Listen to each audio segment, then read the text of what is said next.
Hello, everyone. On this, the 10th anniversary of the invasion of Afghanistan, welcome to this forum, Vets and Soldiers Speak Out Against War. We have three people here tonight whose experiences and insights will be invaluable to all of us.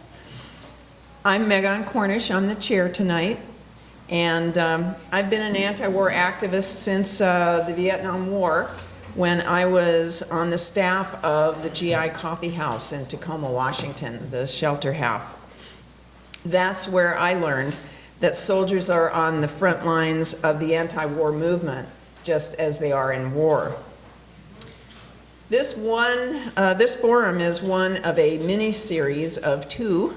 Please come back on the first Friday of next month, November 4th, at 7:30, to hear Andrea Bauer, the editor of the Freedom Socialist newspaper, explain socialist feminism versus anarchism. And of course, we'll have a lively discussion on all sides of the issue as well. And speaking of the Freedom Socialist, we have a new issue just out with many great news, opinion, and culture items in it. So if you don't already have one, buy not only one, but a subscription, which is only $10 for a year. This issue is our back to school issue, and it has articles on the new national organization, Save Our Schools, and a great article on the for-profit colleges that are ripping students off across the country, as well as pieces on the youth riots in England and the fight for ethnic studies in Arizona. We also have a lot of great articles, one on the attacks on Social Security, Medicare, and Medicaid, the powerful ideas of Leon Trotsky, the unequal impact of the recession on people of color, and how banks run the world, and a lot of other great stuff. Before we get started tonight, I have just a couple of short announcements, and then we'll go right to hearing our speakers and then giving you a turn to have your say in discussion. And if anyone wants to make an additional announcement, we'll do that at the end of the discussion period. And please stay afterwards for some more informal conversation and schmoozing, with libations available from the bar. And I would like to thank the cooks who gave us those great snack plates. Raya and Adriana. Adriana, stand up. And Tamara.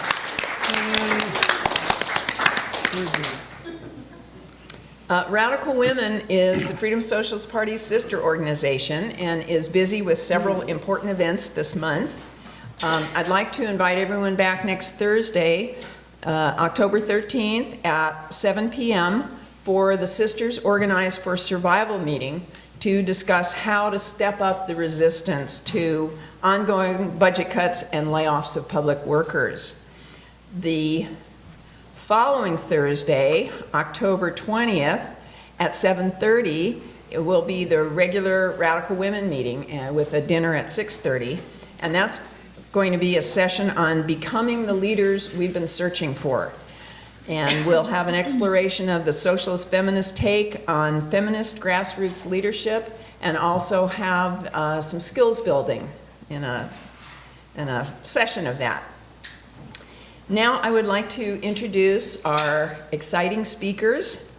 And first is LeAnna Waldbauer. She's a first lieutenant in the Army Reserve who served in Iraq and is a straightforward and outspoken anti-war feminist.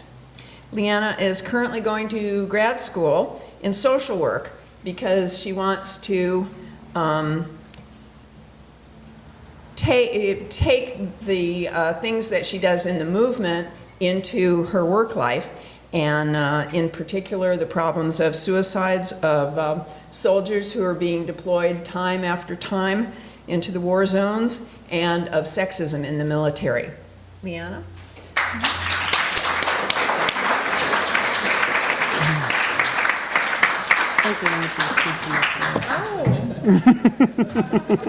Thought I got to sit. I'm not giving you the Where am I mic. gonna put my beer? Okay. All right. This is much more on the spot. Okay. So I was going to start off just with a background of myself, my civilian, and my military history. So I graduated. Actually, I joined the Army when I was 17, while I was still in high school. After that, I went to Central Washington University, where I got my degree in psychology. And now, as Megan said, I'm getting my master's degree in social work at the University of Washington. I just got married. That's my husband over there, supporting me as he always does. My employment, so after I graduated from college, I began working in JRA, Juvenile Rehabilitation Administration. So I worked for a couple years at Echo Glen Children's Center, working with youth with mental illness and criminal history. After that, I actually went to Joint Base Lewis McChord, where I ran the youth center there on post. So I really got to see firsthand the effects of the war on all of these young children. Last year I worked in community mental health. So as a social worker, I'm focusing more on clinical within my practice. And I also have the awesome experience of doing community organizing and political activism, which is a huge reason of why I'm here. So mental health is my big specialty, and I'm currently working at the Veterans Affairs right now. So my military history, so like I said, I joined when I was 17 and joined the Army Reserve. I deployed to Iraq in the end of 2003, and I was there until the beginning of 2005. At the time, I was enlisted. I was a mechanic in a transportation company, and so we hauled fuel all over the place. And just a couple years ago, almost 3 years ago now, I put in for a commission, so I'm now a commissioned officer, lieutenant, healthcare administrator. After I get my master's degree and get licensed, I'll move to the combat stress support unit within the hospital in which I work, so I can practice social work as an officer in the Army.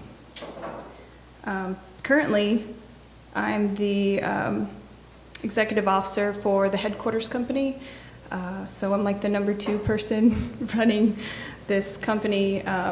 It's a combat support hospital, so it's a huge hospital, and I'm the equal opportunity representative. I do the assist training, which is the suicide prevention, prevention of sexual harassment, the Army substance abuse program. I've done all the Don't Ask, Don't Tell training, which was just abolished just recently, so yay. Yeah. And then I also do a lot of organizational assessments to target areas of, where we need to improve and things that we need to sustain. So that's kind of a little background of my civilian and military self. So how I came to be anti-war, well, for one, I was there. And Yeah. But it still took me a couple years until after I came home to actually become anti-war. While I was there, I actually lost someone who was very, very close to me. And that's when I started to kind of rethinking things, but I was so young and just had no idea. And so just seeing the devastating effects of war, seeing my brothers and sisters leave great husbands, great wives, great jobs, great fathers, and coming home just a shell of themselves. Huge disparities, homelessness, mental health, suicide rates are off the hook. For the first time, they've surpassed those of civilian suicide rates. and the reserves have even surpassed the regular Army suicide rates. The financial cost is also a huge reason why I'm anti-war. It's costing entirely too much, and it's not worth even one life, in my opinion. Thousands of soldiers, of children, 18 to 25. That's the age range in which most are being killed and wounded in action. And then, like I said, the effects on the family is huge, and the resources aren't there for soldiers when they come home. I mean, we've just started to actually treat more successfully Vietnam veterans. I mean, look how long that took. And so all these different reasons. I'm very passionately anti-war, but I continue to serve, which may seem as, very contradictory. And I love when people ask me that, because then it gets to say, I get to talk about why I continue to serve and why I still have pride in that. So I'm a collectivist. I believe in self-sacrifice and self-service. And I just believe in committing myself to a greater good. And the Army is, I don't want to say military, but the Army for me provides me with that opportunity. And my original intentions when I joined were just that, were just to serve my country. There wasn't a GI Bill. They didn't pay for my education. They're still not paying for my education. I'm still, paying for most of it. So just that sense to serve. And that also was, why I'm becoming a social worker. I just believe in serving a greater good. And after seeing, like I said, these devastating effects, there's a huge need for social workers, mental health workers within the Army. And so that's why I'm continuing to stay in, so I can go downrange if necessary to Iraq or Afghanistan, where we're really needed, where social workers, where mental health professionals are really needed. The camaraderie is amazing, and unless you've really been there, it's really hard, to describe that, and maybe for some people to understand. And it's become part of my identity. I've been in for 11 years, and for the first time in the past maybe year and a half, I've actually thought about getting out, and I never thought that I ever would. And it's hard. It's a very hard thing to leave, to leave that behind. And I'm really good at it. I'm an excellent leader. The Army needs me. My soldiers really need me. And I feel like they need me. I'm proud of my service, just as I am proud to talk with you all today. And the last thing that I really like about the hospital in which I work is we do humanitarian missions all over the world. And I mean all over the world. And obviously that kind of stuff isn't in the news, but we are doing really great things. As a matter of fact, I think just last year, we had a deployment to Oklahoma, and I was like, why are we going to Oklahoma to give people health care? And it's just that. We were going to Oklahoma to get people free health care, So it's not just overseas missions, but to isolated places within the United States, Alaska. 2 years ago, we were in Alaska giving away, free health care. So, yeah, that's pretty much it. How am I doing on time? Good? Okay. Okay. All right. So.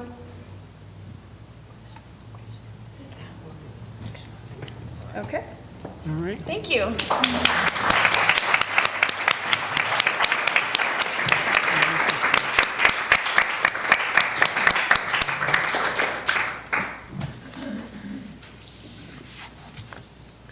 This is actually, and I'm sorry, I should have introduced everybody at the beginning. Besides LeAnna, there's Warren Davis and Steve Hoffman. And this is actually Warren's second time speaking at New Freeway Hall. He is a conscientious objector and our hero.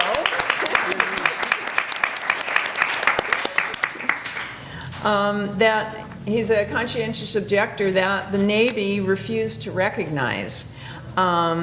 and he served, I'm not sure how long, but he served in a Navy brig for refusing to deploy during the Gulf War. Wow. Yeah.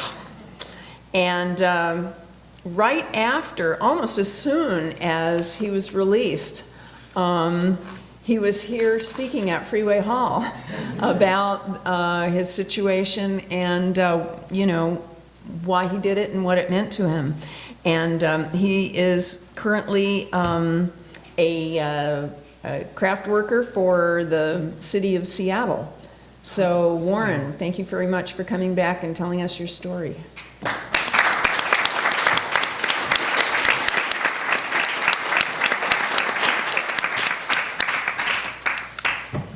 Okay, so bear with me, I haven't done this in 20 years, so a little bit sporadic. Okay, so originally, I guess I'll do like LeAnna, I'll do the background. I graduated high school in '87. My wife at the time was pregnant with my first son, Anthony, and I was accepted at the University of Washington in engineering program. So I was going to school and trying to find a way to make ends meet to support a new child coming through. And at the time, the military sounded like a good idea. I had to drop out of the engineering program and join. I always wanted to be an air traffic controller. And so I went down to the Navy recruiter and said, hey, I want to be, actually I went to the Air Force recruiter and said, hey, I want to be an air traffic controller. And while I was there, of course, the Navy guy sitting next to him said, hey, we have a bigger Air Force than the Navy, than the Air Force does. So I ended up going to the Navy guy and talking to him. And then he had said that the air traffic control school was actually about a year's wait, and I needed money because I had a child waiting for me at home with food, needs food in his mouth. So I said, well, what do you have available? And he said, well, you could be an electrician. Okay, sure, whatever, I'll be an electrician. So, you know, I joined, and, you know, my mom was like very upset about it. She is very anti-military, and I didn't get her permission at all. I just went and did it. And I joined up and deployed immediately. They sent me to join my battalion. At the time, I didn't realize what I was getting myself into. For those who don't know, the electricians in the Navy are called Seabees. And the Seabees, what they do is they deploy with the Marines and build their bases for them whenever they go to a war site. Yeah. So, me not knowing that, I'm thinking I'm going to be on a base somewhere, you know, changing light bulbs. And next thing you know, I'm in boot camp shooting mortars and learning how to do, you know, combat that would be ground combat stuff. And holy shit. I thought at the worst I could be is on a ship somewhere, but no, I never even saw a ship. So I deployed, went to boot camp, went to my A school, went to boot camp in Orlando, went to my A school, training school in Gulfport, Mississippi. And then they sent me to join my battalion in Puerto Rico, where they were rebuilding Puerto Rico after Hurricane Hugo had destroyed it. That I really enjoyed because the people were devastated, the island was devastated, and it was a chance to help people. You know, we were rebuilding schools, churches, roadways, you name it, and it was a great experience. I was there for about 8 months doing that. We get done with that, and we return to our home base, which was in Port Hueneme, California, just a little bit south of Ventura, California. And that was heaven too. I mean, I'm in California. It was, I mean, we don't do anything all day long when you're in Homeport. So all we did was, you know, meet up in the morning and then it's off to Disneyland or Venice Beach or whatever. So it was a great time. I went, as soon as I got into Port Hueneme, I took a leave to go up here to Seattle to get my wife and kids and move them down there. And so we were all stationed down there. We had found an apartment off base. Things were going great. And suddenly, August 1990, we break out into a war. First war we've had in I don't know how many years. No one expected to be on the war, and when you're in the military at that time. But here we are in a war situation. August 1990, Desert Storm begins, and at that time, I'm talking to my chaplain on the base about how I'm feeling about the chance of going to war. We weren't told we were going to deploy yet, our battalion. There was already a battalion that was deployed there, but we were told that there was a very good possibility that we're going to go there. We were scheduled to go to Sigonella, Italy, which would have been nice. I love Italian food. So we were supposed to go there next, but of course that was going to be, sidetracked. So I'm talking to my chaplain on the base, and I'm asking him, like, okay, I joined the military to help people, and I joined to, do something to make a change for, Americans and for, defend our country and whatever. I didn't really sign up to go fight for oil or fight because people are, their government has a problem with another country next door to their country. I mean, that's not what I signed up for, and this is not, I don't feel right about this. And my chaplain pretty much said, tough. It's just not our problem. You're gonna have to do it. Talked to my squad leader. I talked to the CO of the company. I was actually put on base restriction because of how I felt. Not because I did anything wrong, just because I talked to him about how I felt. So he put me on base restriction for a week. My wife and kids were off in the apartment, off base, on their own. The CO told me in our meeting with him that he said that when you joined the military, you were issued a sea bag, and their wife and kids were not issued with that sea bag, so they're not your responsibility. And I told him, I said, I disagree with that. My wife and my kids are my first responsibility. So I got off restriction, and at this point I knew that we were going to be deploying probably within a couple weeks. And he had told me, he said, you're going to deploy. That's it, end of subject. So I got off restriction, I went home to my apartment, and I told my wife and kids to pack up. And I rented a U-Haul, and we drove back to Seattle.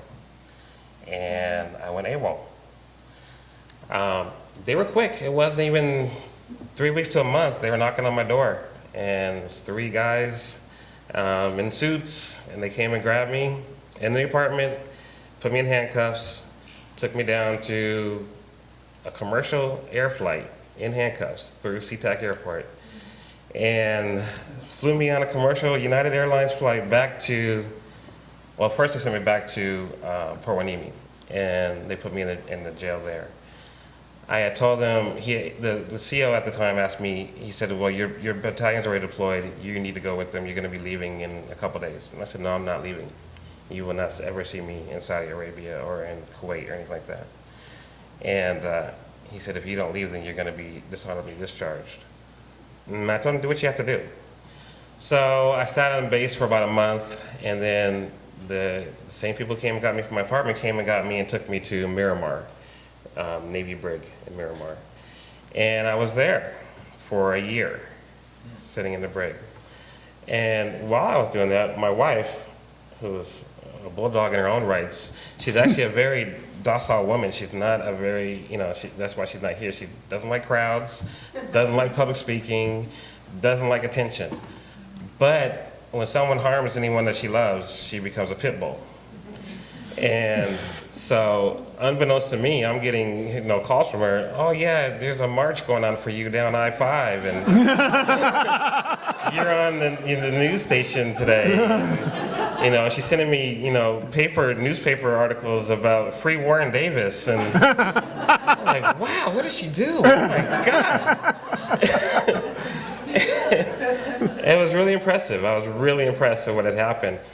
While I was in the brig, we weren't allowed to have a military lawyer or any lawyer.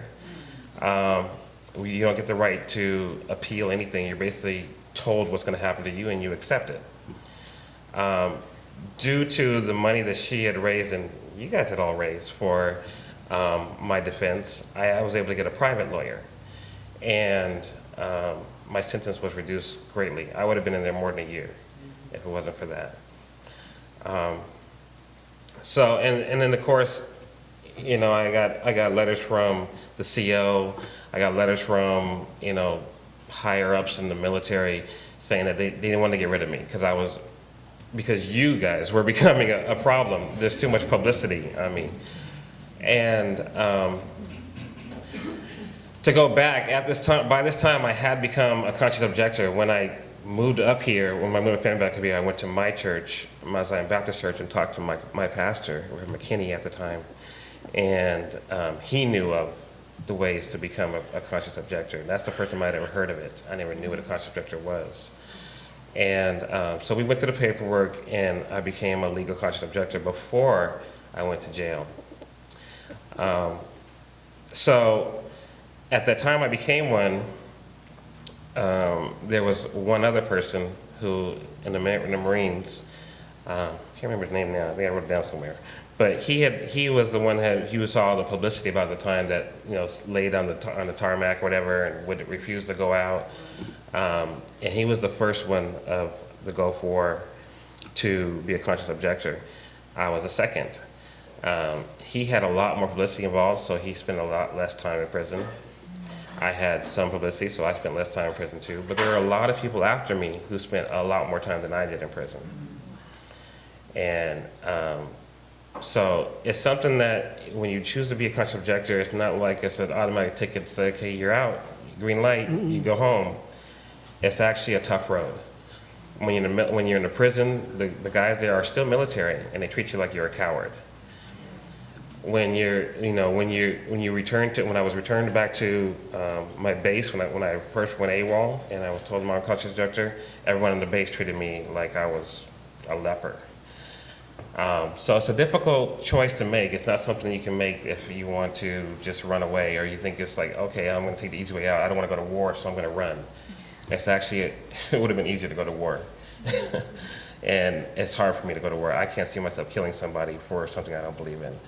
When the Twin Towers were bombed, I totally understand, it happened to American people. People died for no reason, terrorism. I totally would have defended that. But oil, I couldn't see myself doing that. Did a little research while I was in prison, and I got to do a lot of reading. And that area constitutes 42% of the United States, or the world, oil. So of course it's important. That's why we've been there for 10 years. That's why we've been there for as long as we're still there. It's all oil. And a lot of people died for that. So I guess to summarize, yeah, I'm back. It's been 20 years, and since then, like I said, I'm still an electrician. Thank you, military. And I work for Seattle Housing Authority, and I had a nice lunch date with my friend Annalisa. Next thing you know, I'm here, back repeating into this. So, but it's good to be back. It's good to see everyone that really supported me, and I'm really grateful to everyone for it. And yeah, thank you.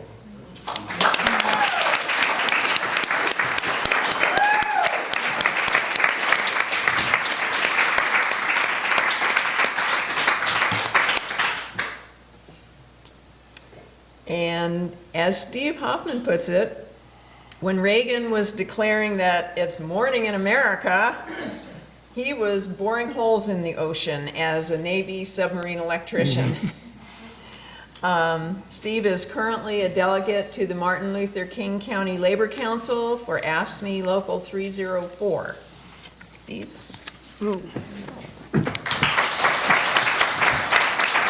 Thank you.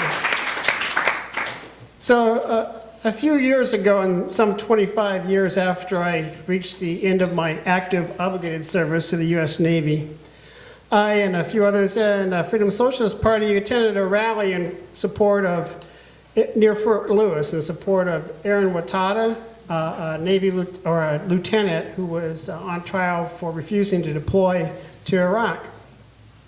We had some signs that said, "Capitalism is the cause, war is the effect." And several people were taking pictures of those signs. They seemed to be ready to reject the whole capitalism, no matter how much devastation and suffering thing that the politicians are so into. So now we all know that capitalism spends a heck of a lot of money, our money, on these wars.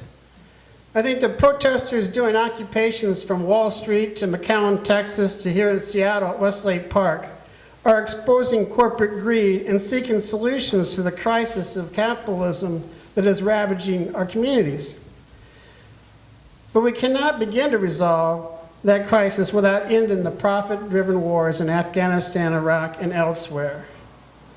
Also, to end those wars, we need free speech, a crucial issue as for soldiers inside the military, like to the we have in our panel tonight, and for all of us. And finally, one of the best ways we can use our voices is to build solidarity with workers in other countries, which will be much easier once we get our government to stop dropping bombs on them. So when I was in the Navy, I always remember, I was always impressed by the amount of resources that capitalism puts into their war machine. I remember in Pearl Harbor where I was stationed walking down the pier and there was all these big ships lined up clear to the horizon, multi-million-dollar things, crews of 100, 200 more people in there. They just towered over you, you know, so much gray steel and accumulated labor, I felt like. And then when I went down into the submarine that I was stationed on, whenever we went to order a part, let's say to fix something that had to do anything to do with the reactor systems, any little part cost thousands of dollars for something that we knew that we could go down to the hardware store, pick up for $100, right? You know, we knew that somebody was making a lot of money, and we knew that it wasn't us. So, of course, lots more money gets spent during wartime. The total cost so far of the wars in Iraq and Afghanistan is estimated at $3.2 to $4 trillion. This is more than what the Pentagon usually reports, 1.3 trillion or something, because it counts also indirect Pentagon costs and homeland security, veterans care, war-related aid to other countries. So it's a lot more. Also, war spending as a percentage of the economy, overall economy, has nearly tripled since 2001. And costs will accrue and build far into the future. Several hundred more $billion will be needed for veterans' health care. And the whole shooting match has been paid for with borrowed money. So just the interest on that will add up to another $1 trillion by 2020. So how do you wrap your mind around these kind of numbers? For starters, this kind of money could fund the AFL-CIO jobs program, which includes rebuilding crumbling infrastructure, developing clean energy, and providing aid to relieve state budget shortfalls. Because workers think that job creation is a much better use of money, the Labor Federation has been forced by rank-and-file pressure to call for withdrawal from Afghanistan in a recent statement this past August. And this is historic. The ranks are fed up with the war and pushing their leadership. Just 3 years ago, at the National Convention of my public sector union, asked me, the leadership there was supporting the Afghan war because they thought it would help get Obama elected, right? And so, in fact, a resolution from my local union and co-sponsored by 3 other unions didn't even get a chance to get to the floor for debate. It was kept off. So I just had to get to the mic and sneak in a comment against the war. I just had to do something. Somehow I managed it. And besides, this war spending is a very poor economic stimulus. A 2009 study by some University of Massachusetts researchers shows that $1 billion of spending on education will provide 150% more jobs. That's more than twice as many jobs than $1 billion spent on war.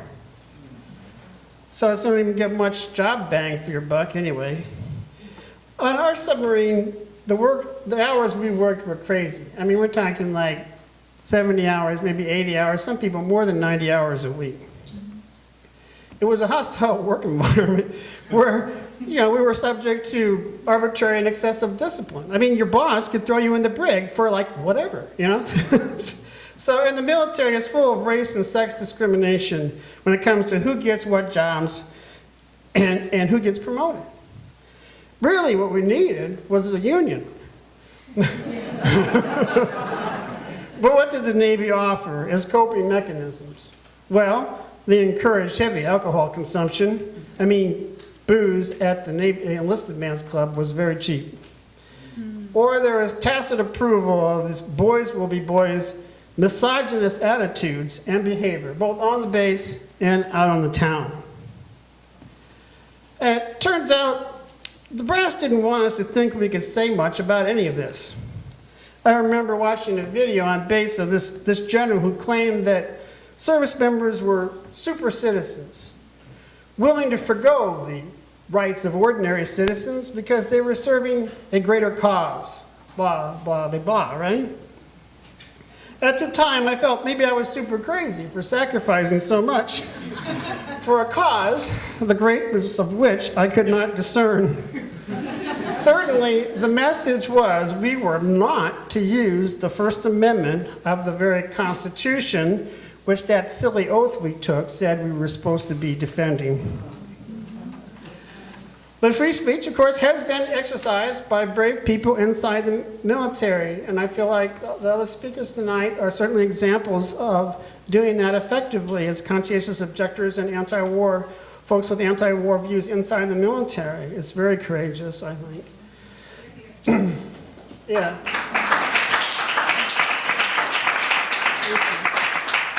One of the main things that brought an end to the Vietnam War was the widespread resistance inside the military machine, much of it led by black soldiers who were taking their inspiration from the civil rights movement back home. And today, groups like Iraq Veterans Against the War, Courage to Resist, Veterans for Peace, they're helping many soldiers who are refusing to fight or who are speaking out and telling their stories of what happened to them and to the people of Iraq and Afghanistan. They need our support. And soldier community alliances can win, as shown by the victory of overturning Don't Ask, Don't Tell. Now, the FBI wants to make super citizens out of all of you. Maybe you already feel like Big Brother has invaded your workplace and your city and your community. But in the past year, the FBI has raided the homes of anti-war activists in the Midwest and California, dragging them in front of grand juries. But they have stood strong and gotten plenty of support, including from a local committee resisting that here in Seattle that some folks are involved in. They'll tell you about it. But even in the military, there is freedom of thought. Soldiers do wonder, what is the purpose of all this effort and expense, fear, and suffering? Are we any more secure because of the wars in Iraq and Afghanistan? Well, in occupied countries, mass unemployment, lack of security, civilian killing drones, privatization of their oil resources, all this breeds resentment and ends up recruiting to the terrorist forces. Also, now there are over 1,000 U.S. military bases across the globe, which buys a hell of a lot of ill will. People everywhere are resisting the bases, and they oppose the occupation. It is time for U.S. workers to fight in solidarity with the toilers around the world who are struggling for a better world, just like us. This has begun as protesters in Wisconsin and Egypt have been seen sporting signs supporting one another. Those in the military have seen capitalism at its most wasteful, illogical, and brutal. They are ready to fight for a better world. I felt that I was just a cog in such a massive machine, all organized for death, destruction, and intimidation. These days, I am much happier organizing in my union against budget cuts and collaborating with others in the Freedom Socialist Party, fighting the good fight on the side of the dispossessed and discriminated against. If you're fed up with capitalism war resister, you should consider joining the Freedom Socialist Party as well. So what a headache we've had from the last 10 years of insanity. Salvadoran poet Roque Dalton described communism as an aspirin the size of the sun. I feel that way about socialism, which is all about using the enormous creativity of workers for making books instead of bombs, for providing health care instead of helicopter gunships. Socialism will attack the roots of racism instead of using racism to convince working people that they should kill other working people for corporate profits. History shows us that when competition between capitalist powers over markets or over something like oil becomes too intense, inevitably they will resort to war. And then they make loads of money replacing and rebuilding the stuff that they blew up. This is all crazy enough already. Let's reach for that big aspirin and use it for aspiration in our struggle to bring an end to the interminable wars of the profit system. Thank you.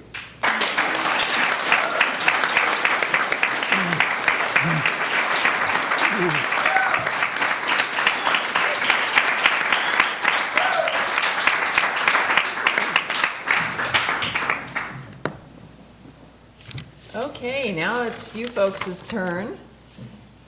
And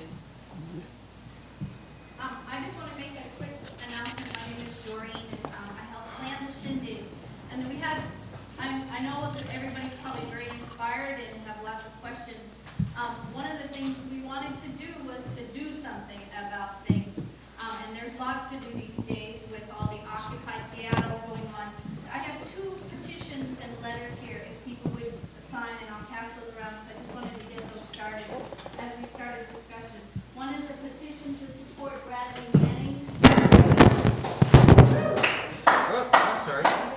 who is in jail for leaking the WikiLeaks page. He was an Army intelligence officer, and he did it because of his time. It was his act of defiance because of what he saw in his job, and of the torture and killing of innocent civilians.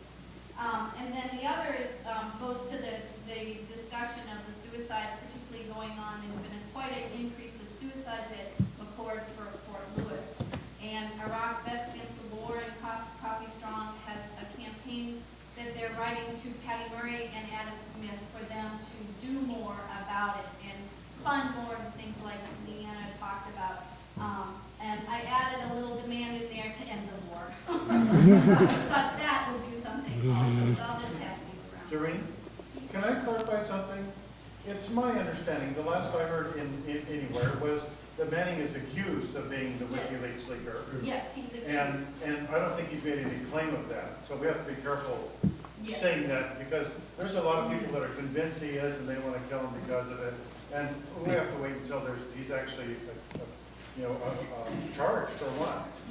But Daniel Ellsberg would say even if he was the leaker, that he's still a regular. yeah, let's do it from the chair, and everybody will have their chance. Okay. Let me just add, there's a bunch of, it is true, he's alleged to be the WikiLeaks. Yeah. And there's a bunch of literature. They also sent a lot of stickers and bumper stickers and things and buttons over here, so please pick them up and donate if you can as envelopes for that. And then, yeah, this is one thing we can talk about in discussion. Thank you very much. Okay. And so, yeah, comments, questions in the back? Hi, I wondered if you could talk a little bit about what is the degree of anti-war sentiment among the soldiers that you meet, and how are they finding ways to express that? Yeah. Is this one on? I think so. No? Yeah? Okay. Yeah. It's hard for me to, I don't want to generalize. The military, the Army is so big. And currently, like I said, I work in a hospital, which is a much more liberal setting than other places within the Army. But there are many people who are anti-war. Maybe anti-war is too strong, but they're against the wars in Iraq and Afghanistan. Just the other night on the news, there was a new report out, and over 50% of military members currently in the armed forces do not agree with the wars. So there is a lot out there. However, there's not a lot of empowerment in terms of speaking out against the wars.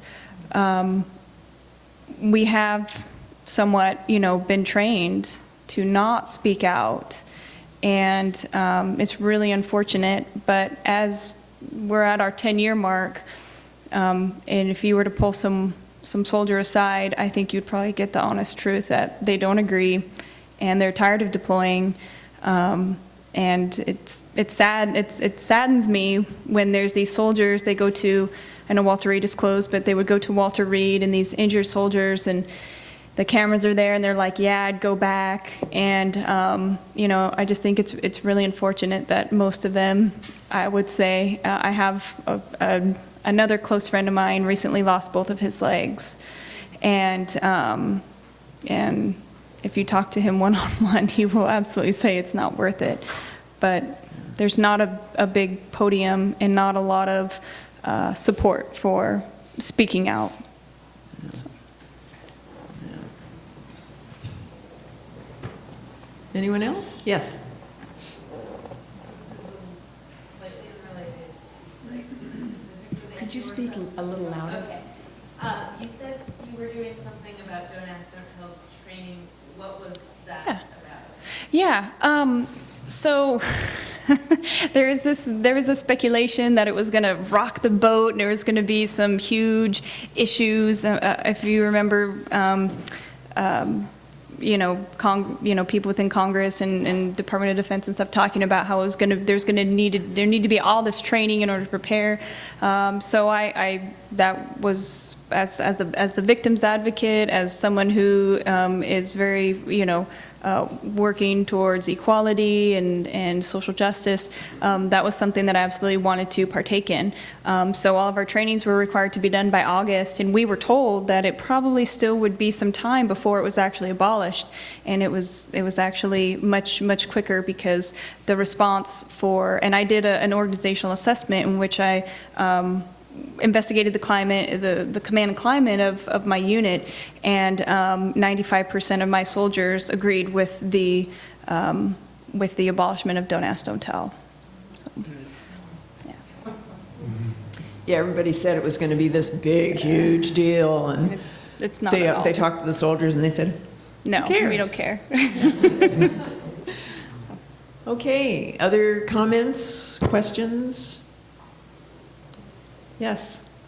Steve, maybe you could talk a little bit about Boeing. I'm a community college teacher, and I'm facing targets all the time, cuts in education. I have a lot of students that are former Marines who fought in the Battle of Fallujah, and they're losing benefits. They have no GI Bill. They're getting calls from Blackwater, come on back, 100,000 a year. But, beyond that, please support education, because that's vital right now. We're seeing huge cuts in this state.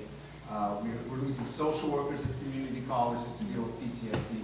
We have social workers that are quitting after 30 years. They've never seen it so bad.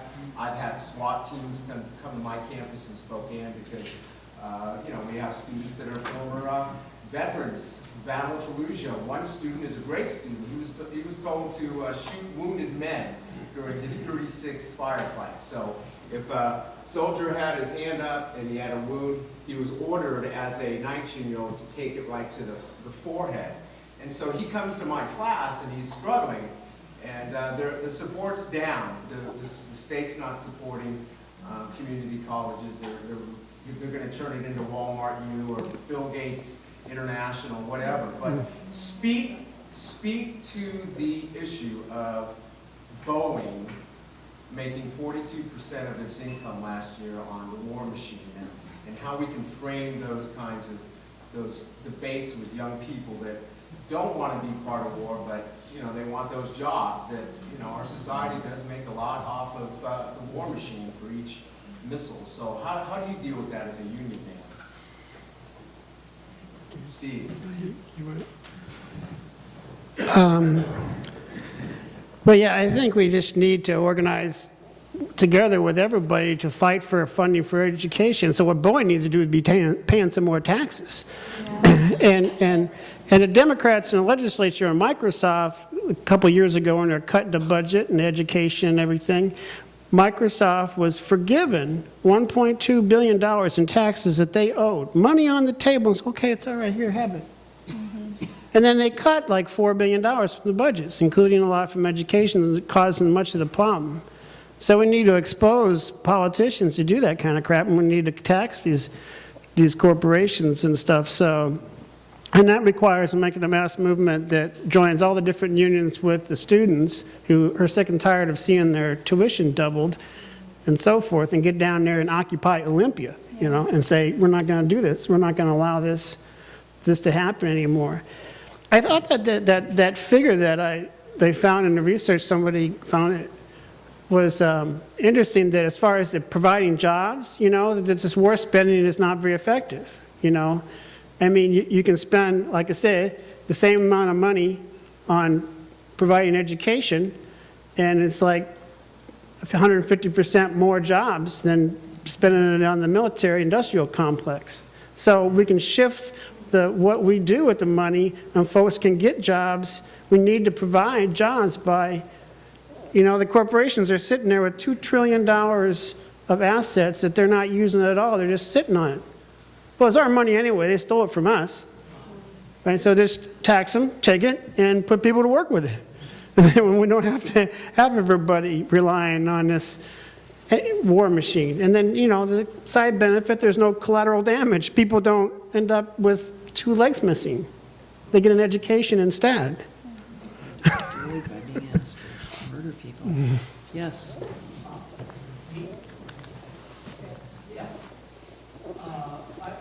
I would like to know if you, all 3 of you panelists, have had experience of people either in the military proper or in the military industrial complex making war material. Are there people who would like to walk away from doing what they are doing now, participate in destructive activity, and what could the rest of us do to help support them enough that they might be able to withdraw their participation?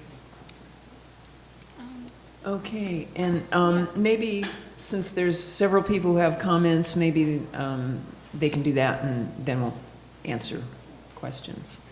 Right there? Yes, I was struck listening to how both Warren and LeAnna talked about joining the military, wanting to help and do good. And Ali and I today were at an anti-war demonstration, and some of the vets I met there had talked about, that's also why they joined the military. And the idea of the military going to provide health care, well, if we nationalize health care, we wouldn't need to have our military go provide health care. That's right. Yeah. I'm very suspicious of military aid anywhere. It just seems like anywhere our military goes, devastation is left behind. It's environmental, social, the treatment of women. So what would it be that would appeal to you to help, or that we could do to appeal to people to help that's outside of the military building? I think like a massive public works program. How about nationalizing healthcare, nationalizing social services, so these things are provided, but not with guns on the side. So that would be a question. Here? Well, I wanted to thank the panelists.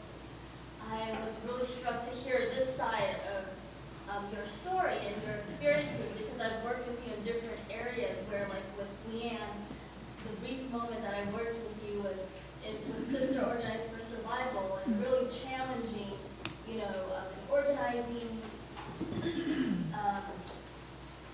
and showing how the representatives of our state are cutting budgets and making things worse for the poor. And when I was working with Warren, where it was more around what's going on in our workplace, where you had budget cuts and trying to make comparison of what's going on with public housing and privatizing, what's going on there with Steve. I've worked with you, in the unions, and so I guess my question is, I've seen y'all organizing in other areas, and this is another area. How do you connect it with what you learned or did in the military and its impacts now? Because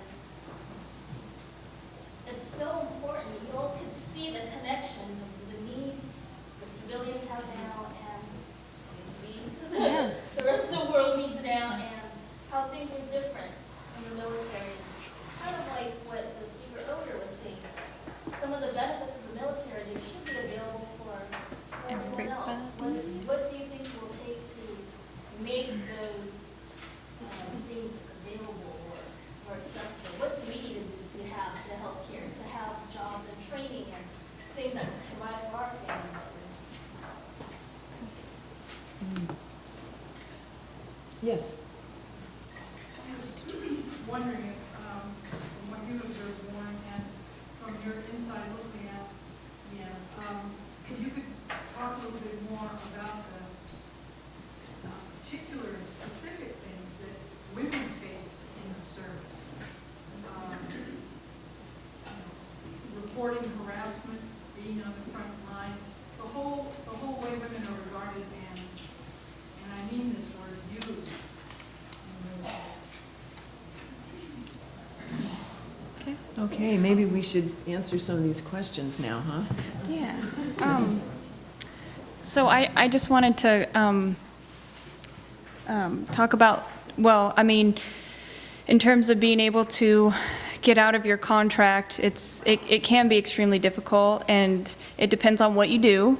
It depends on what your obligation is. The Army has changed so much from the 80s to the 90s to the 2000s. I mean, and we're already in whatever we're calling these tens, whatever. The military has changed dramatically, and because of people like Warren Davis, they ask you several times, years before you deploy, if you are a conscientious objector, and if you would like to, say peace out. And it's not an easy process. It's not an easy decision. But honestly, it's because of people like him that now people like me, I can say, all right, I'm a conscientious objector, and face discharge, which is likely to be other than honorable, but it's not a, so, thank you for that, because that's something that a lot of people, do take advantage of, because we don't join to go fight in wars. Most people don't. I'm sure that there's some, but yeah, so.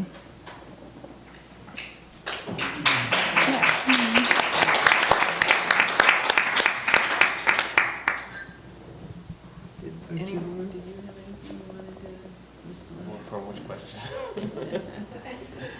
I know, I'm, Kind of had 4 or 5 questions there. one was on, what do we do to make the benefits available to the military available to all? From my experience in the military, and I was in for 4 years. Of course, 1 year was in prison, but I was in for 4 years. The military is a government machine, and as long as you don't run your government, which we really don't, then you have no way of touching the military. They have their own laws, they have their own rules, they have their own benefits, they have their own everything. Even as an electrician, when I did some work on Fort Lewis military base, if I do work anywhere else, I am governed by the National Electrical Code. I have to install things and make sure everything is done to a certain standard. The military is not governed by that. They make their own electrical laws. You can run a hot wire across the street, and it's okay there. They can do whatever they want to do. The government protects the military, and it's a military machine. Our government is not, like I said earlier, it's not controlled by us. I've been talking to my wife for many years now, well, not for many years, probably for the last couple of years, that in this day and age of information technology and the way we communicate, there's no reason that our government should be so separated from the people. There's no reason why we need senators and congressmen to vote for us when we can go online and vote for ourselves. And we can go I mean, if we can vote for them, then we can vote for a decision on a law or, an immigration law or, whatever the subject matter is. Our government is outdated. It's the days of George Washington and Abe Lincoln, and those days are gone.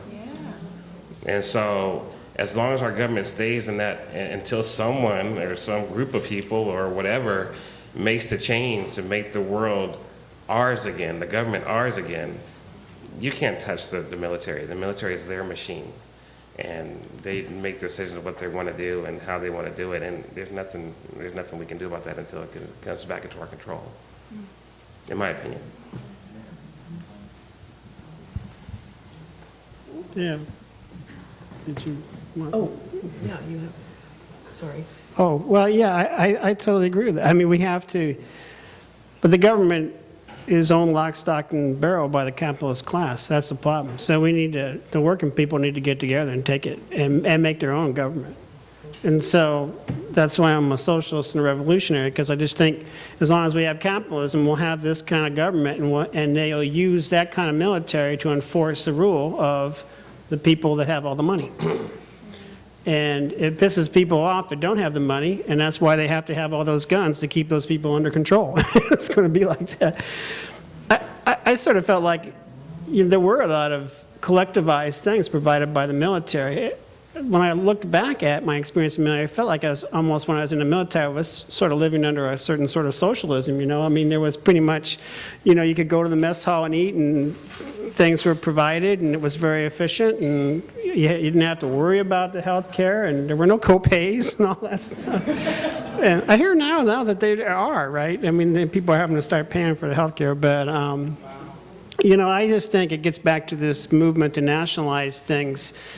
But, you know, I just think it's the workers getting together and organizing a mass movement demanding nationalization of these things so that they can be efficiently provided for everyone, that no one is excluded. The thing about women, maybe you're going to talk about, because I've read some pretty, you know, I went to a play once. It was about a book called Powder. I think it was, I can't remember the name of the book, but it was very good. And one of the vets was speaking. She was one of the contributors. And my understanding is that almost like 1/3 of women suffer sexual assault in the military. It's very high. It's way, way high beyond in the regular civilian society. I mean, that's what they were saying at this thing. And of course, maybe I got the numbers wrong. Well, I was pretty shocked by the amount of assault, but maybe I'm wrong. Yeah, no, I'm not trying to dodge the issue of sexism or discrimination. It's difficult to speak to, just because it's the structure, just like the structure of our society,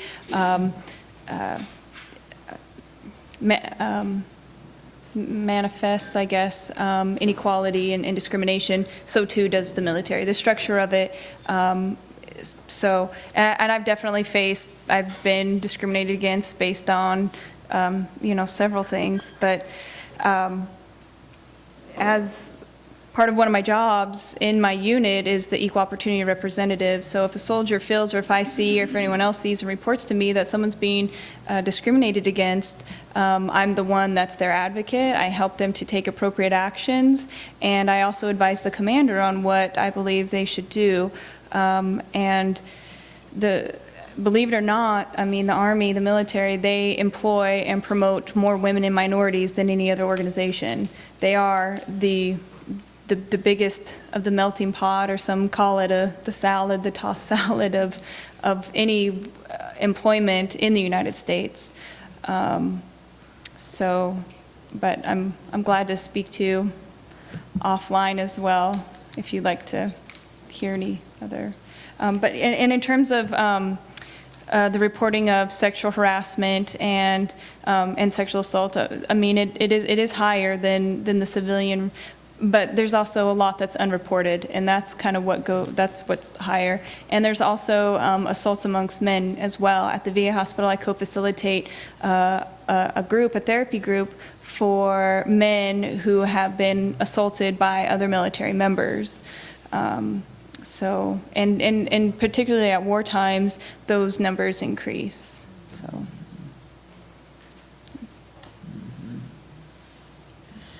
And then, real quick, to address your concern about recruiting other people from the military, when I talked to many of my squad members when they returned from Kuwait and Saudi Arabia, 90% of them had wished that they hadn't gone also. Mm-hmm. Most people who have gone to war wish they had never done it. Mm-hmm. But the military looks for followers, not leaders. Mm-hmm. And so if you're a follower, which most of the people in the military are, then they will do what they're told to do.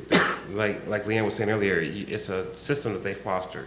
Mm-hmm. You are told as soon as you walk into that boot camp, you know, and they cut your hair off, and they, you know, put you in ragtag clothes and make you march and make you sing, that you do what you're told to do. They don't want freedom of speech. They don't want a free mind. They don't want a leader. They want a follower.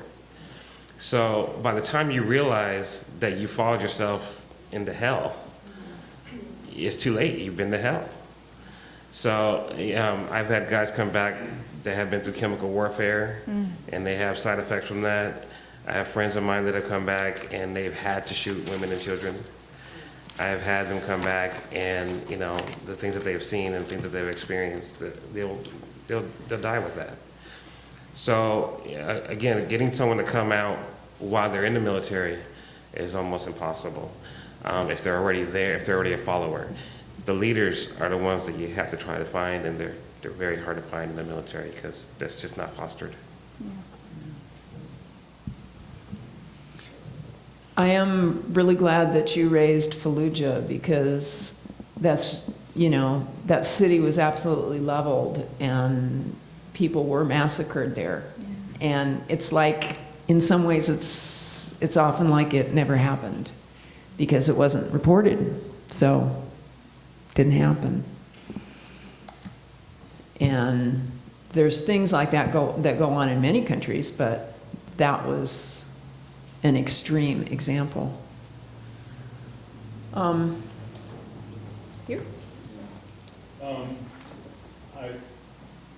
It'd be really instructive sometime to read what happened to the military after the Russian Revolution, when at that time generals were allowed to shoot soldiers who didn't obey orders.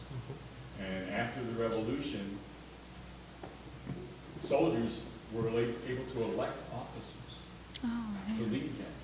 It was very much democratized. And the generals now would say it's impossible and so forth. But people fighting for a cause is a very different kind of thing. People want to fight to keep their homeland and that.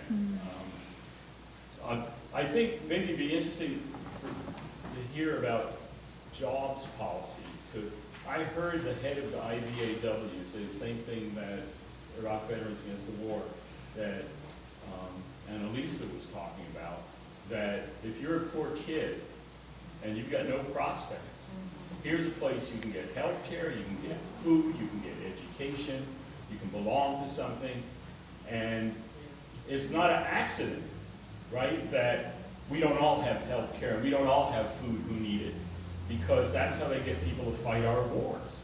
So there's policies that why there's no jobs, because it forces people into the military, poverty draft. Yeah. And that links me too to the question about Boeing, right? I'm retired from Boeing. And when I was at the company, it was before they incorporated McDonnell Douglas. And so we were almost all working on commercial aircraft. And when recently Boeing really pulled strings to get this refueling tanker contract, and people in the union were really happy about it. And I said, wouldn't it be better if we were building houses for people? And that's part of the problem, is the jobs, that people are really desperate for the jobs that they're going to build these war machines. And so maybe you can say something about that, because what we're looking toward to overturn and take everything back, we provide jobs. I mean, there's houses and health care and education. There's all kinds of stuff to spend money on. If we can, and that's all it is, a decision, right? Yeah. That's our decision. Good point. Yes? I'm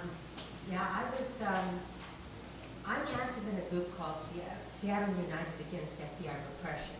And we're a local group of a national group that's fighting those FBI raids and getting people, threatening them with a grand jury subpoena and, breaking into their homes, etc. And the decision that has enabled that to happen is almost as nefarious, or as nefarious as the one that made corporations officially people. This one created, and it's a law that recently went into effect, that said that material support for terrorism can be anything that in any way relates to or helps a group that the U.S. has designated as a terrorist group. So if you are an anti-war group and you send some anti-war material to Iran or Hamas, and Hamas send your stuff back, and they can charge you with being a terrorist. I mean, it is the criminalization of anti-war of Palestine advocates. They have rounded up, targeted anti-war Palestinian people who are working at fighting for Palestinian rights, and it's trying to shut us all up, trying to shut up everybody who's up there on the panel and everyone else, and it's another weapon of the United States, and this really has blossomed under Obama. I mean, he and Eric Holder have gone beyond what Bush did, because they can get away with it, because they're Democrats. So I really think that people need to look beyond that. Forget the Democrats, forget the Republicans, as long as socialists. So. Yeah, that's it.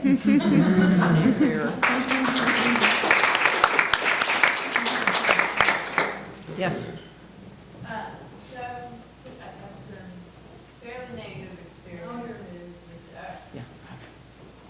this is coming from some fairly negative experiences I've had meeting people who were fresh out of the Marines boot camp, and they were extremely racist. I'm wondering how the racism is with people, and if it changes after you're deployed, or what is that climate like in the military, like through the generation?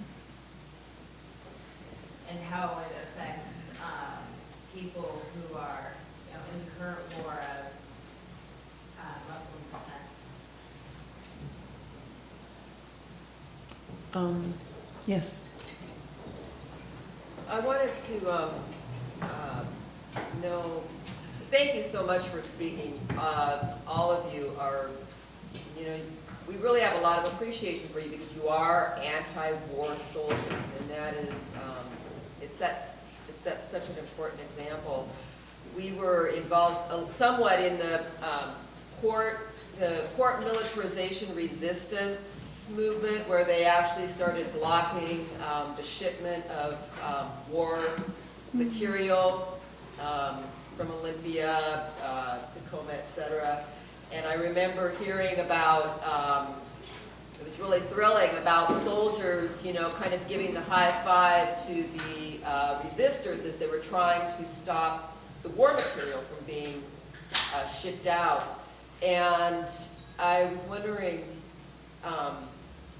what do you think the movement could do or could be doing to give more support and courage to those who do want to speak out? Because I suspect, I really appreciated what you said, LeAnna, about, it is there. The opposition is there, and Warren, from your experience, did it make a difference that people were out in the street marching to demand your release? And do you have an idea of what kind of an impact that might have had on the other soldiers and their ability to speak out? And I guess I raise it especially because with the occupation in Seattle going on right now, it seems like we have a golden opportunity to maybe create that kind of opposition to the support for dissent, so that soldiers can start speaking out more.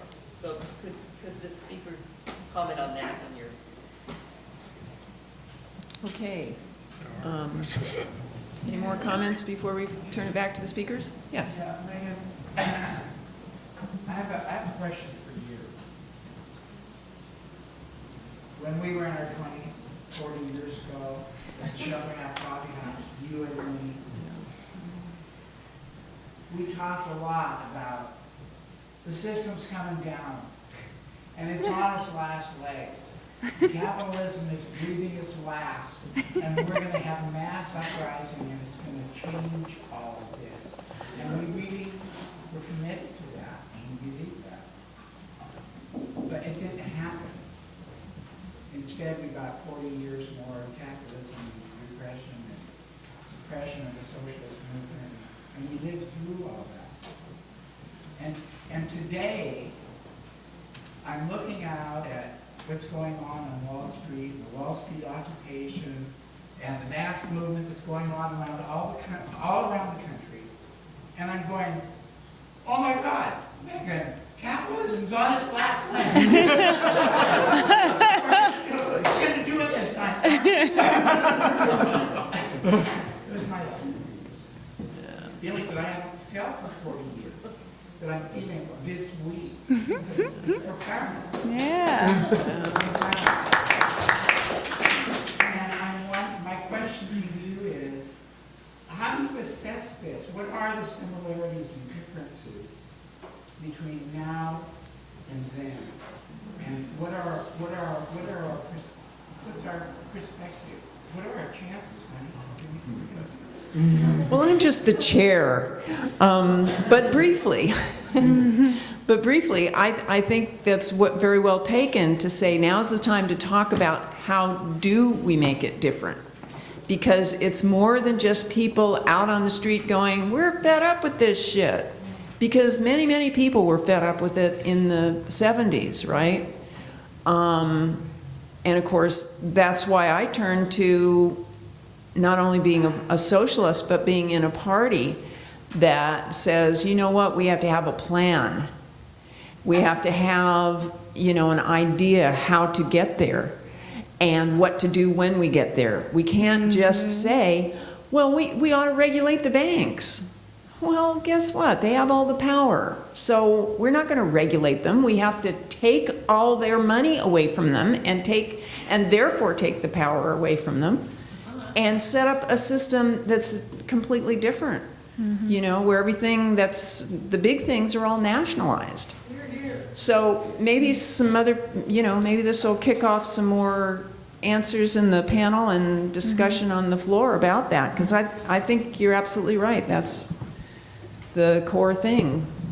Steam is pushing the piston. Yeah, right. Leon Trotsky said that the thing about the relationship between a party and the workers is it's the workers who make the revolution. They're like the steam that explodes.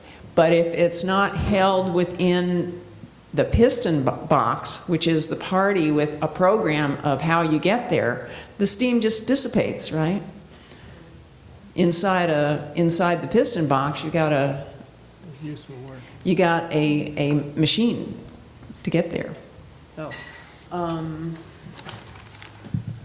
not sure.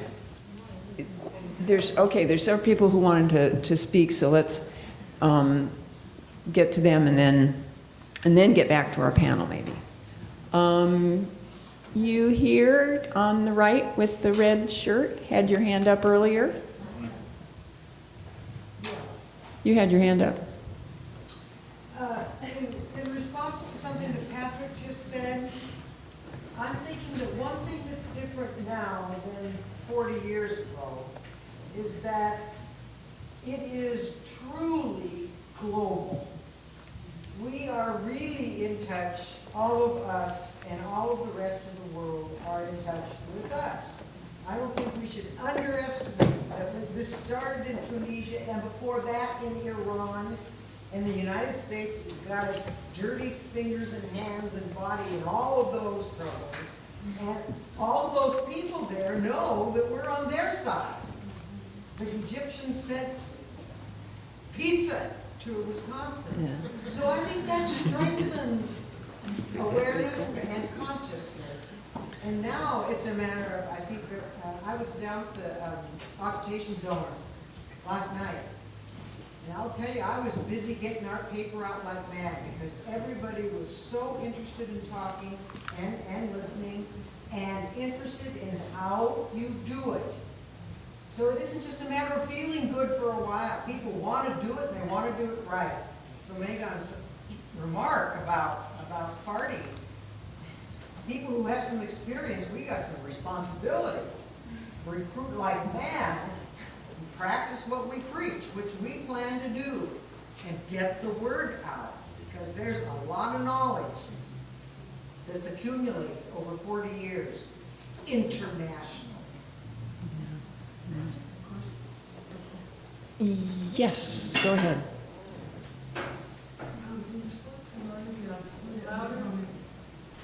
In response to what Monica just said and some of the other comments, especially that I've never been so excited as I have been this past week as I was 4 years ago. But I'm seeing these, I work on television, I see these amazing placards that are just so right on. But how can we get, I don't see where anything says socialism. How do you, I mean, we do have our party here, but how is that gonna happen, that transition where they're gonna understand that we can't keep capitalism and have all your placards come true? I mean, That's right. True. I'm having a real hard time knowing, picturing this, and I just want a picture so I can find it right alongside it. I want to be there, I understand about the need for party and the leadership that you, the FSP or whatever, can provide, but I don't know how we get people to get it. Would you like to Okay. join? Okay.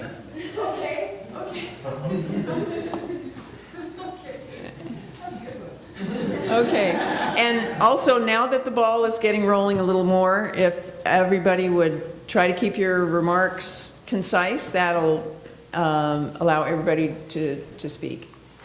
Go ahead. Hi, I'm an ex-air traffic controller and federal government whistleblower about the events on 9/11 and a longtime peace activist. And thank you very much for not throwing me out of a peace-related activity. This is the longest I've been able to feel welcome in 5 years in Seattle. Thank you. Wow. Bottom line of the story, I don't want to bore you about 9/11, but no 9/11, no war. I have inside information about it, and I'm doing what all of you, I feel, would do if you were in my shoes. This isn't really a brief particular thing, but in order to get back and figure out where we lost what we lost 30 to 40 years ago, we have to reflect upon ourselves and say, well, where did it stop? And it stopped because we stopped. This is a very interesting panel for me, mostly because I'm most interested in the psychological results and manipulations of the events on 9/11 to our society. We have a person studied in psychology. And I want to make a point and get a response from all of the panel, because we have 3 generations here of warriors.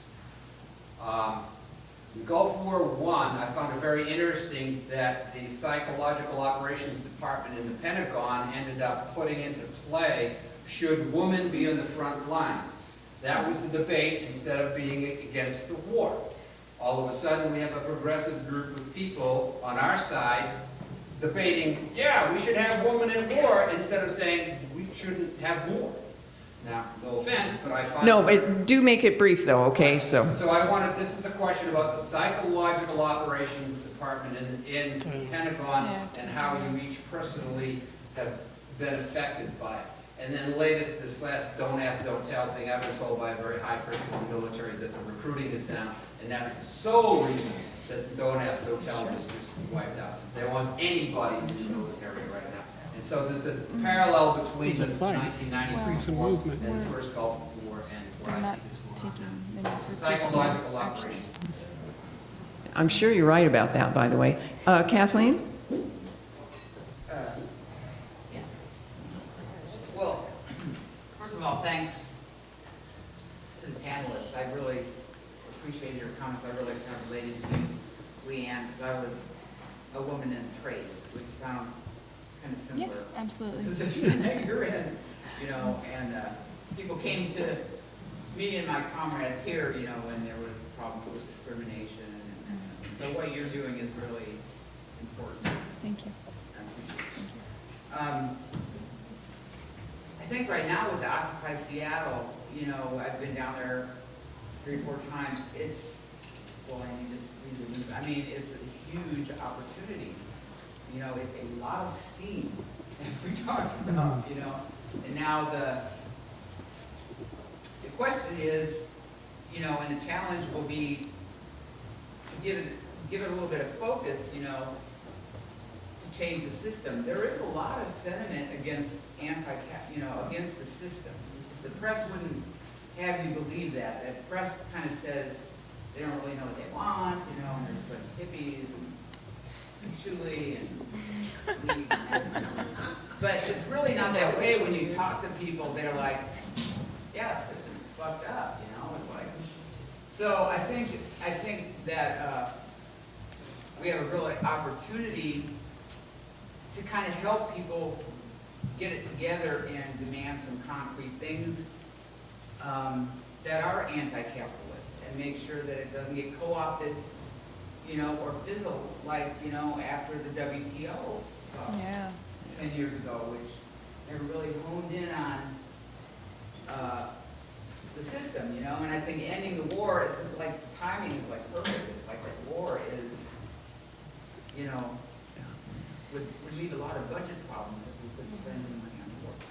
So a lot of young people that are really open to good ideas, and labor is being, involved, and I think, rank and file labor people, so now they got the green light, because all the leadership is involved, they got the green light, okay, let's go down there, so now they can put a little pressure on their unions to dump the Democrats, which would be a good thing.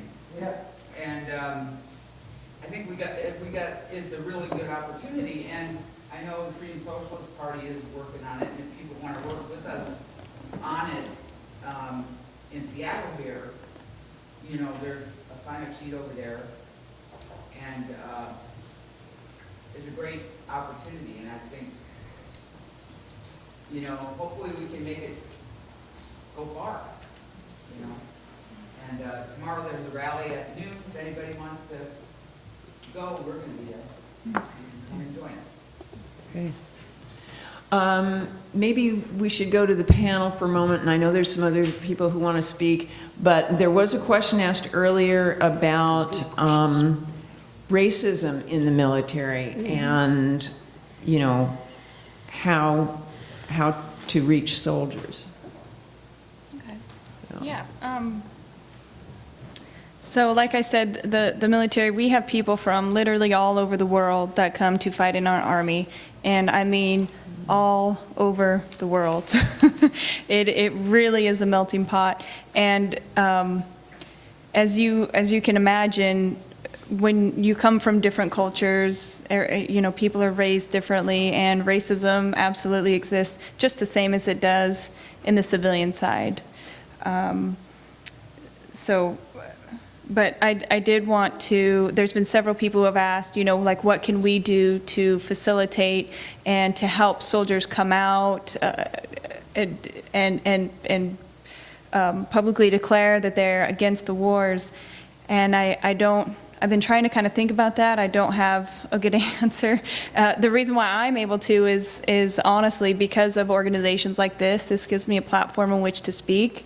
I've had 11 years of experience I'm an officer, and I have an amazing cohort. And once again, I work in a hospital, which tends to be more liberal, but I have incredible support. They all know I'm socialist. They all know that I'm anti-war. And you would be surprised on how empowering that can be for other people to be able to speak out. But it's very difficult if you have little power. If you have little rank, it can be more difficult. And so my plea to you is support the soldiers. Support the soldiers. You don't have to support the war, but support the soldiers, because majority of them don't want to go to war. Majority of them want very similar things that everyone here in this room wants. They just don't have the power or maybe the knowledge or to be able to put that forth, put that out there. So that's my honest plea to you. What you can do is continue to do what you're doing and show that soldier support, so they're not afraid to be in your presence, knowing that you're anti-war or anti-military, because it can be very intimidating. So.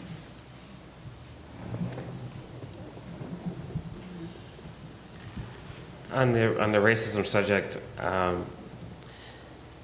like LeAnna said, you take the world, the nation, and there's certain areas of the United States that I know I can't go.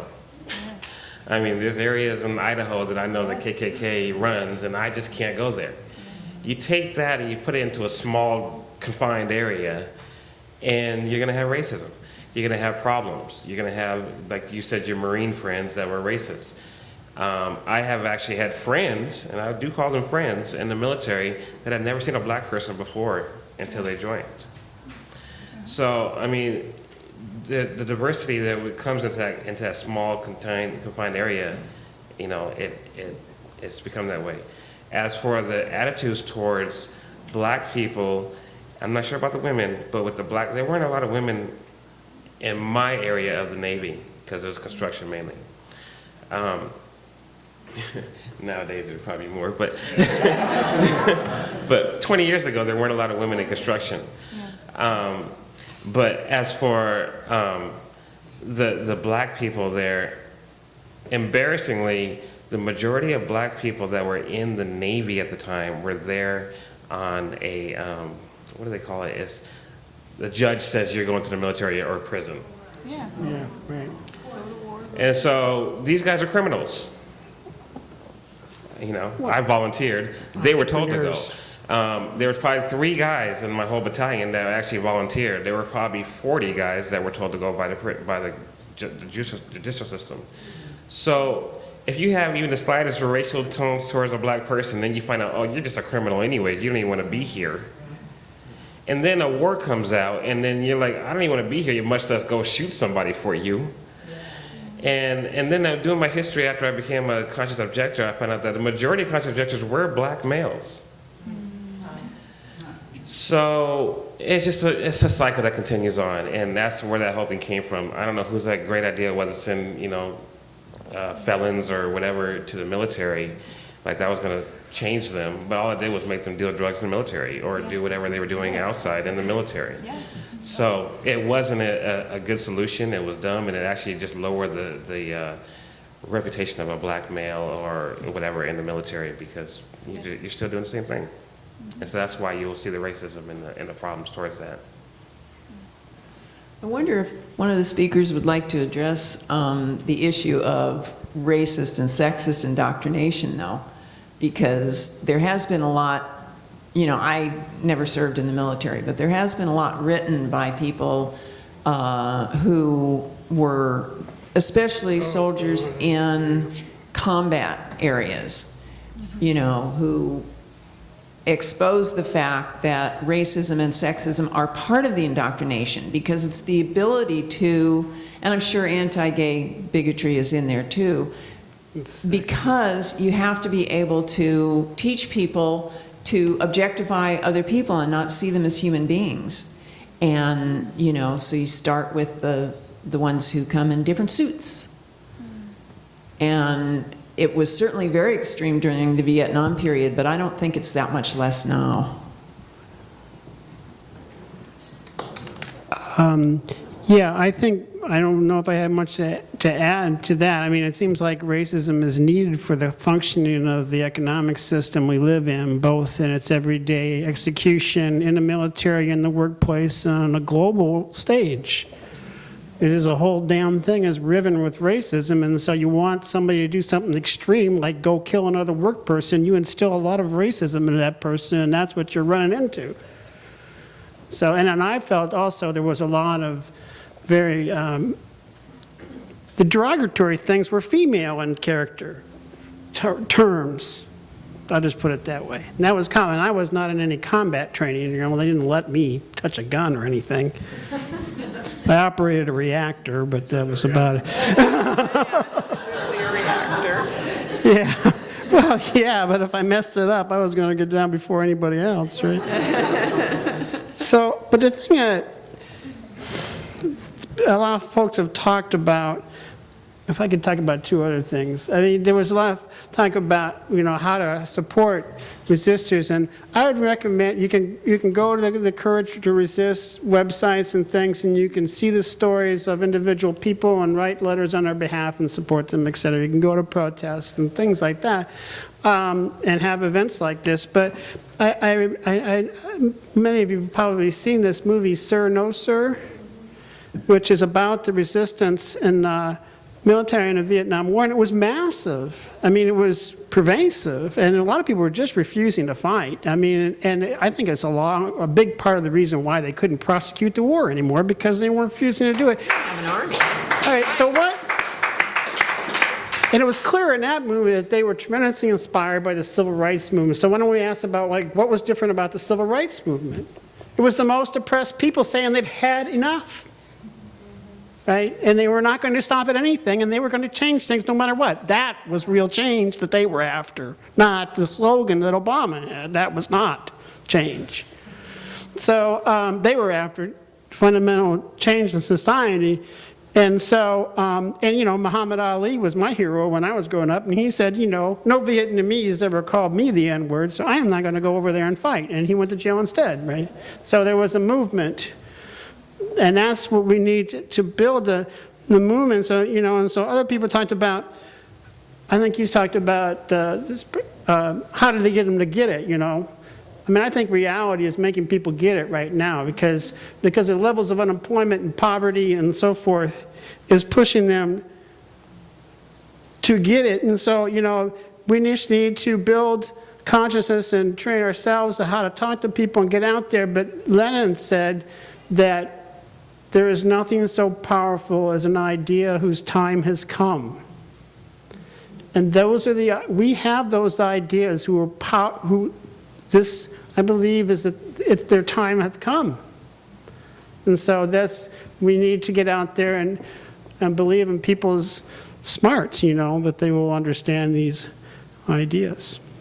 Thank you.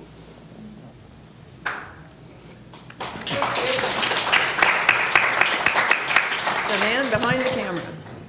No, Steve, that was very good, and I was going to address the anti-war movement, because I think, Warren, one of the things you said was that your wife organized people to support you, and people came out in the streets, and many of us here in this room were out in the streets at that war. And I think the importance of a movement, I mean, to me, coming from the Vietnam era, the anti-war movement then, there were three things that made the U.S. lose the war. Yes.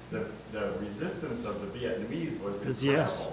And their ability to fight was incredible. And I think the other two was the resistance inside the U.S. military and the anti-war movement in the U.S., in our country.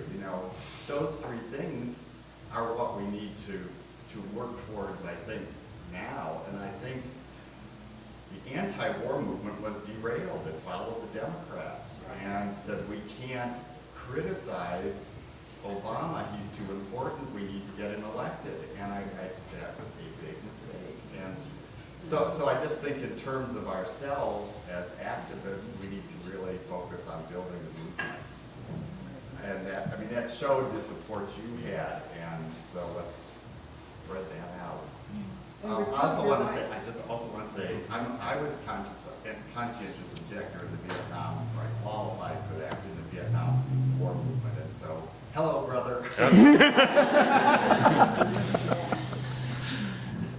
Okay, here and then back there.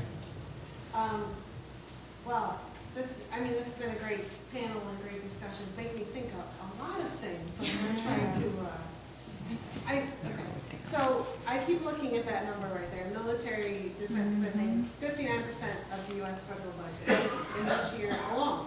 And one thing that I think that, I could do as a civilian to support resistors in the military is to get that number down. Yes. To get that percentage of the federal budget and put it towards healthcare and education so as many people don't have to go into the military. And to have the opportunity before you get to that point. Right. Yes. Right? And so I think that's something that's incredibly important so that not only people don't have to go, but then the rest of us who don't go will have you know, have housing and healthcare and education, you know, outside of that. And just to speak to your question and point about how to get people, like people who are really moving now with like Occupy Wall Street, Occupy Seattle.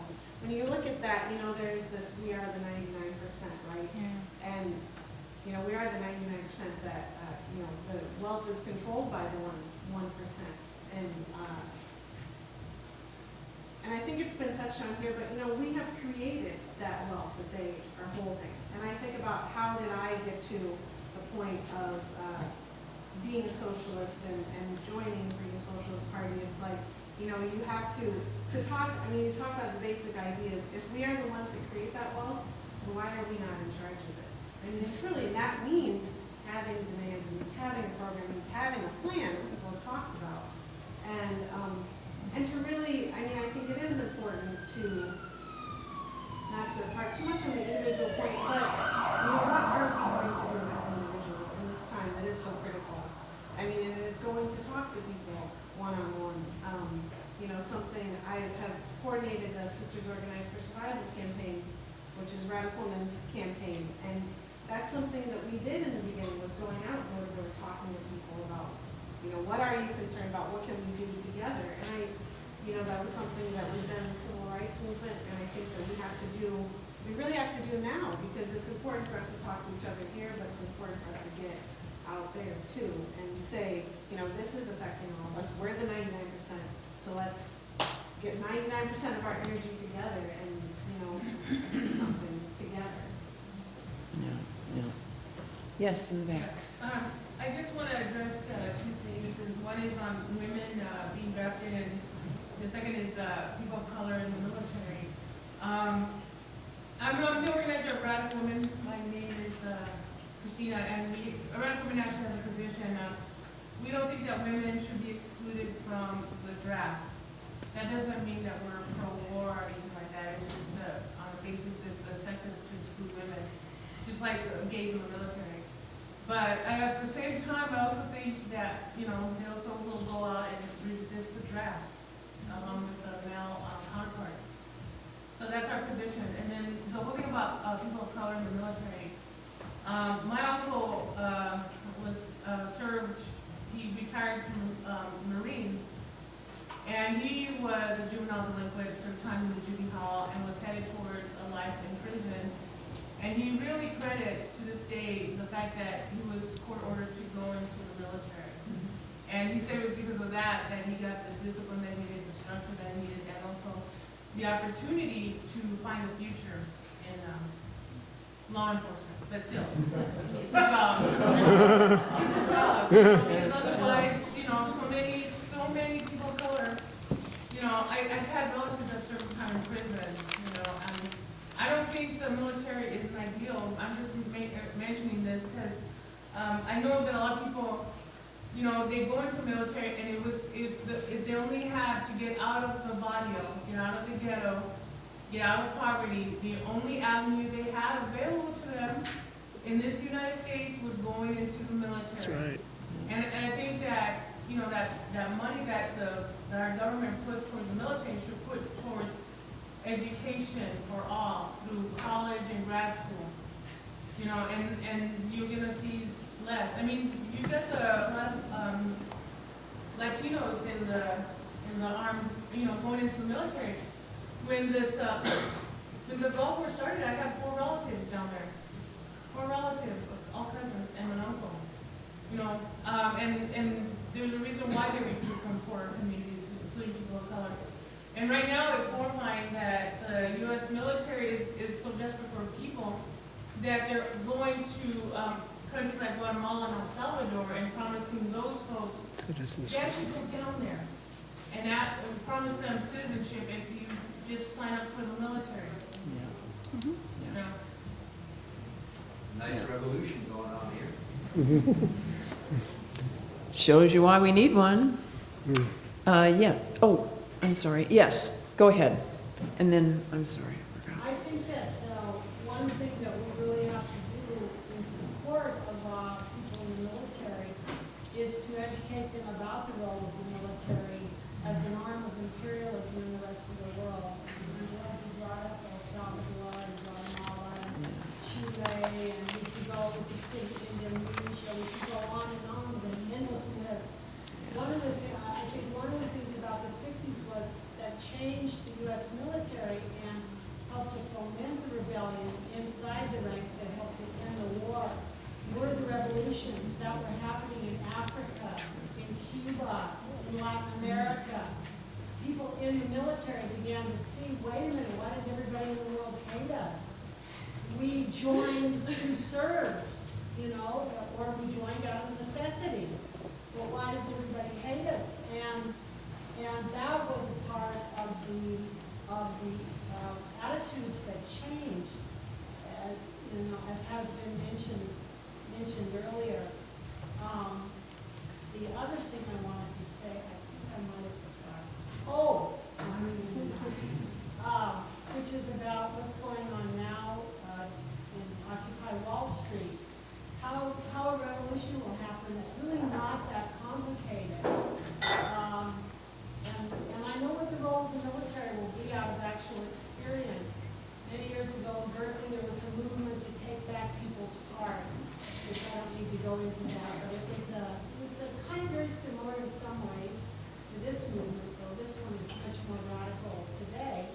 But anyway, we were young, we were students, we were very convinced that this park should be for the people, shouldn't be taken over by the developers. And a whole movement of students and people began, to occupy the park and refuse to let the developers move in.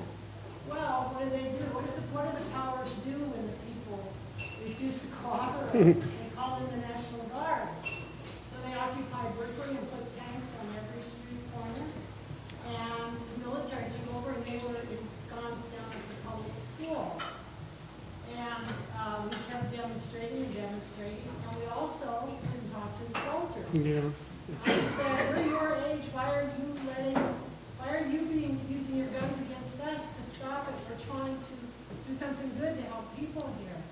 And at one point, when we couldn't get back into the park, we went to another vacant lot and we started planting trees. We were going to make the place into a park. And they called out the National Guard on us.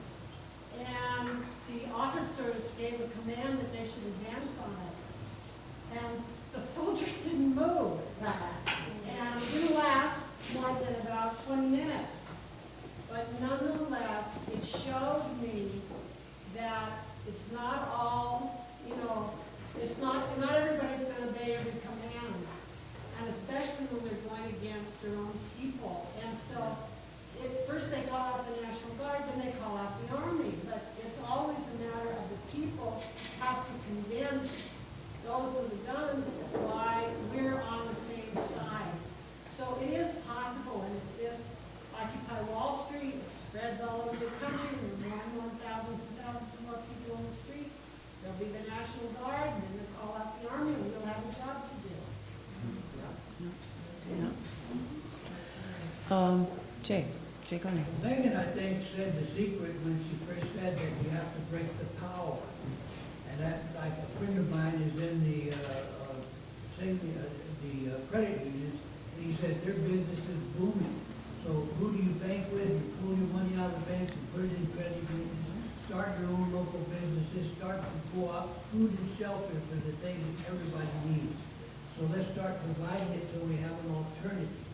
Now you have to have a political party or something to take up the reins. We need a People's Party that includes the Socialists, the Progressives, and the people who don't like what the Democrats and Republicans are doing.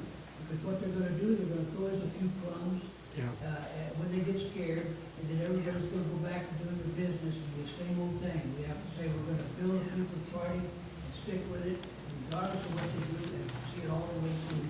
Change those in power who have the position to make laws and rescind those laws that have been made.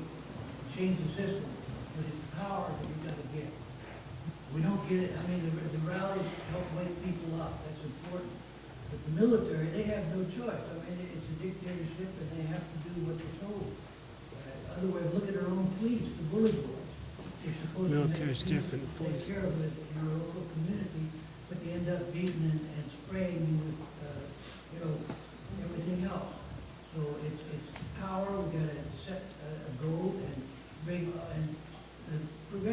so fragmented. That's why they win. It was the blacks, the browns, the yellows, all of us have to work together as a people. We have more in common with the people in the rest of the world. We have our own governments. So we have to say, this is what we're going to do and don't back down. Okay. Yes. Yes, I think following on that and also Gary's comments, it's really a question of people realizing that we're all part of the same class. It's not just an amorphous people, it's the working class versus the capitalist class. And that there's a class war going on. And I think part of the reason why labor is coming out for the Occupy Wall Street demonstration is there is a class war against labor that has really intensified in the last period of time. And I think one of the powers that we have to fight back and stop the war is that picket sign up there reminded me of strike against war. We do, because as it was mentioned earlier, recreate the wealth. By striking, we can take that wealth away. And at our state labor council convention a few years ago, we made a motion to endorse a general strike to stop the war. One of the speakers got up and said, you know, if I could save one life by striking for a week, I'd do it. And we need to get out there and stop this war now, before more people are dying. And I think that maybe that idea is a little closer to its time now. And the other part of it is I think it's also an issue that we've fought for many years, Mike over here on the Labor Party, that we're getting around to the time again where its time has come. There was one founded in 1996 that got derailed by the Democrats and by the union leadership, but we need to have our own party that's working class.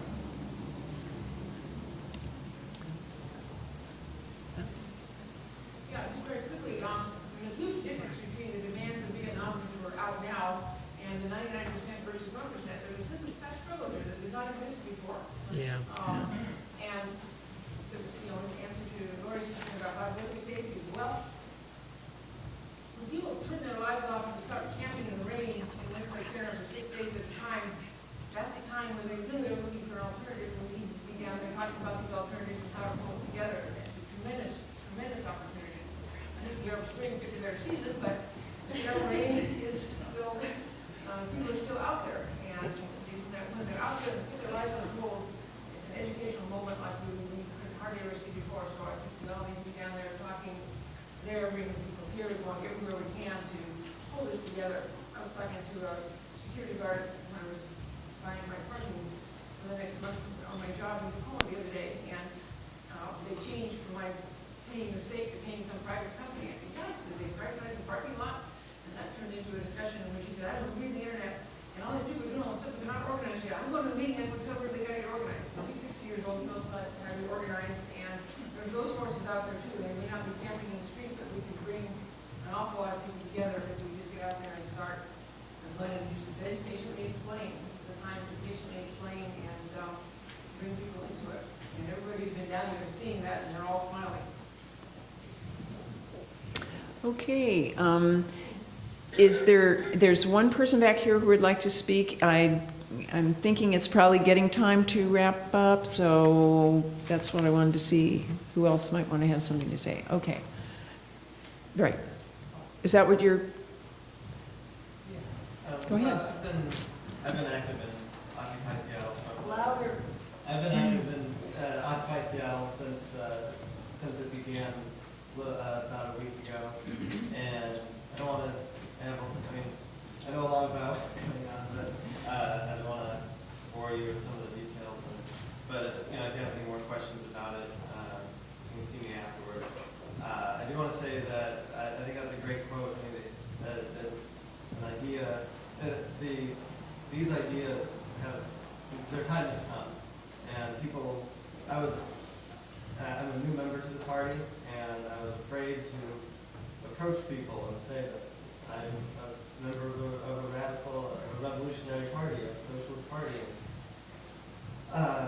I've been met with nothing but kindness, and people are really interested in learning more about it, and when they see the connections and they see what's to the connection between their struggle against the 1% and our ideas. And I'm eternally grateful to be a member of this party, and it's given me real solid grounding, and it's given me a lot of